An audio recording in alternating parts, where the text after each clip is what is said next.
Telugu Desam party Satyavedu ఎమ్మెల్యేకు సంబంధించిన వీడియోలు బయటకు వచ్చాయి. స్థానికంగా ఉన్న కేవీపురం మహిళా మండల అధ్యక్షురాలకు సంబంధించిన వీడియోలు ఇందులో బయటకు రావడంతో దాని మీద పార్టీ సీరియస్గా స్పందించి ఆయన అజ్ఞాతంలోకి ఆయన సస్పెండ్ చేసినట్లు పార్టీ రాష్ట్ర అధ్యక్షుడు పల్లా శ్రీనివాసరావు తెలియజేశారు. ఆ తర్వాత జరిగిన పరిణామాల నేపథ్యంలో ఆయన మనతో మాట్లాడాడు. బిగ్ టీవీతోనే మాత్రమే ఎక్స్క్లూజివ్గా మాట్లాడాడు. ఈ సందర్భంగా అప్పట్లో ఫోన్లో మాట్లాడిన ఆయన తన మీద కుట్ర జరుగుతుందంటూ కూడా తెలియజేశాడు. ముఖ్యంగా గత ఎన్నికల్లో తనతో పనిచేయని వారంతా ఈ విధంగా కుట్ర పన్ని చేశారంటూ కూడా చెప్పారు. ప్రస్తుతం వారి ఇంటి దగ్గర మనం ఉన్నాము. పూర్తి స్థాయిలో ఏదైతే ఈ కుట్రకు సంబంధించి ఆయన వారి కుటుంబ సభ్యులు కూడా మనతో మాట్లాడారు. ప్రస్తుతం వారి సుమన్ అని వారి కుమారుడు ఉన్నారు. సార్, అసలు ఎందుకు పెద్ద ఇది జరిగిందని మీరు ఆదిమూల అనే వ్యక్తి అందరి వాడు, పార్టీకి అతీతంగా పనిచేసినటువంటి నాయకుడు.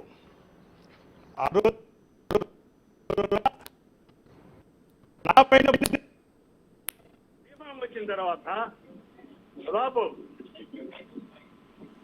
ఉన్నటువంటి నాయకులు, పెద్ద నాయకులు, రామారావు సార్ అభిమానులు, చంద్రబాబు సార్ అభిమానులు, లోకేష్ అభిమానులు, పెద్ద వాళ్ళు వాళ్ళందరూ కూడా పార్టీ పని చేయలేదు. చెరుకు దగ్గర డబ్బు తీసుకొని కొంతమంది దగ్గర పెద్దిరెడ్డి సార్ దగ్గర డబ్బులు తీసుకొని ఈడ కుమ్ముకయ్యి నాన్నగారిని ఓడగొట్టాలని ఒక నిర్ణయంతో చాలా ఇబ్బందులు పెట్టారు.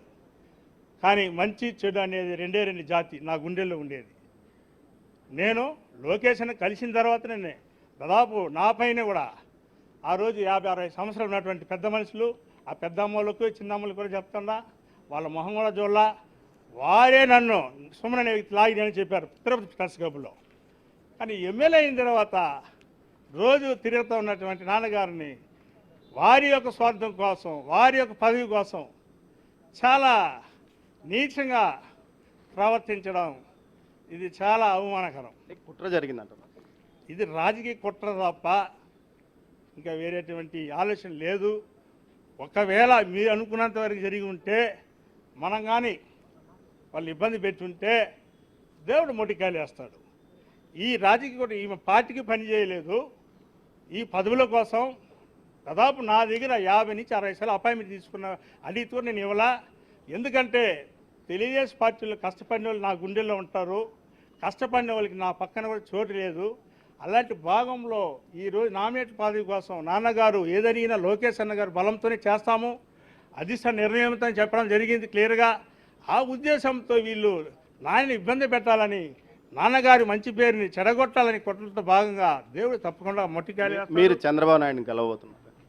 చంద్రబాబు నాయుడు గారు పార్టీ కోసం నేను నాన్నగారు 50 రోజుల్లోని ఏ విధంగా కష్టపడ్డామని దేవుడికి తెలుసు, నిజమైన కార్యకర్తలకు తెలుసు, నిజమైన నాయకులకు తెలుసు. మీరు ఇప్పుడు ఇష్యూ జరిగింది, దీని తర్వాత పార్టీ సస్పెండ్ చేసినట్లు ఒక ప్రకటన ఇచ్చింది. ఇప్పుడు మీరు ఏమైనా చంద్రబాబు లేదు, వ్యక్తిని డ్యామేజ్ చేయాలి, ఆదిమూల కొత్త కూడా ఒక భాగంగానే ఇది నేను భావిస్తూ ఉన్నా. ఇది పార్టీ కూడా వారి పైన యాక్షన్ తీసుకోవాలని నిర్ణయం తీసుకోవాలని కూడా మీ ద్వారా తెలియజేసుకుంటున్నాను. మొత్తం మీద ఆదిమూలం కుమారుడు సుమన్ చెప్తున్న దాని ప్రకారం తన తండ్రి మీద కుట్ర జరిగిందని, అందులో భాగంగానే వ్యవహారం ఏదైతే పెద్దిరెడ్డి కుట్ర కూడా ఇందులో ఉంది. ఆయన కుటుంబ సభ్యులు మాత్రం చెప్తున్నది ఏమంటే, పెద్దిరెడ్డి గత ఎన్నికల్లో కూడా తమ తండ్రిని ఓడించడానికి ప్రయత్నించాడు. సుమారు 20 కోట్ల రూపాయలు ఖర్చు పెట్టాడు. అంతేకాకుండా యాతాటి రమేష్ అనే ఒక వ్యక్తిని ఇక్కడ పోటీ చేయించాడు. దీంతోపాటు జేడీ రాజశేఖర్ మిగతా వ్యక్తులకు ఇక్కడ ఆదిమూలం అనే వ్యక్తిని ఓడించడానికి పెద్ద ఎత్తున కుట్ర వైసీపీ నుంచి జరిగింది. అందులో భాగంగానే తెలుగుదేశం పార్టీ శ్రేణులన్నీ యాతాటి రమేష్ అనే ఇండిపెండెంట్ అభ్యర్థికి కొంతమంది సీనియర్ నాయకులు పనిచేశారు. కానీ ప్రజల్లో ఉండే అభిమానమే తమను నాయకుడిని గెలిపించింది అని వారి కుటుంబ సభ్యులు అంటారు. 74 సంవత్సరాల వ్యక్తిని మీద ఈ విధమైన అభాండాలు, ఆరోపణలు వేయడం ఎంతవరకు సమంజసం అంటూ వారు కూడా ఆగ్రహం వ్యక్తం చేస్తున్నారు. మొత్తం మీద ఇప్పటి వరకు 50 సంవత్సరాల రాజకీయ చరిత్రలో ఆదిమూలం మీద ఇలాంటి వ్యవహారం ఎప్పుడూ జరగలేదంటున్నారు. అయితే పార్టీ మాత్రం ఈ విషయాన్ని సీరియస్గా తీసుకుని సస్పెండ్ చేసింది. మరోవైపు దీనికి సంబంధించి పూర్తి స్థాయిలో విచారణ జరగాలంటూ ఆదిమూలం అనుచరులతో పాటు తెలుగుదేశం పార్టీ సీనియర్ నాయకులు, ఎస్సీ నాయకులు డిమాండ్ చేస్తున్న పరిస్థితి. ఏదైతే ఆరోపణలు చేసిన వ్యక్తి యొక్క గత చరిత్రను కూడా తీసుకోవాలి. ఆమె గత ఎన్నికల్లో వైసీపీకి అనుకూలంగా ఏదైతే యాతాటి రమేష్ అంటే ఇండిపెండెంట్ అభ్యర్థికి అనుకూలంగా పనిచేసి ఇప్పుడు పదవుల కోసం ఇలాంటి డ్రామా ఆడుతుంది అంటున్నారు. మొత్తం మీద అయితే వీడియోలో నిజమా కాదా అన్న విషయం మీద ఈ కుటుంబ సభ్యులు మాత్రం ఇది మార్ఫింగ్ చేశారు. అదేవిధంగా తల తీసి వేరేది పెట్టారు. తమ భర్త అయిన ఆదిమూలం ఇలా 79లో తనకు వివాహం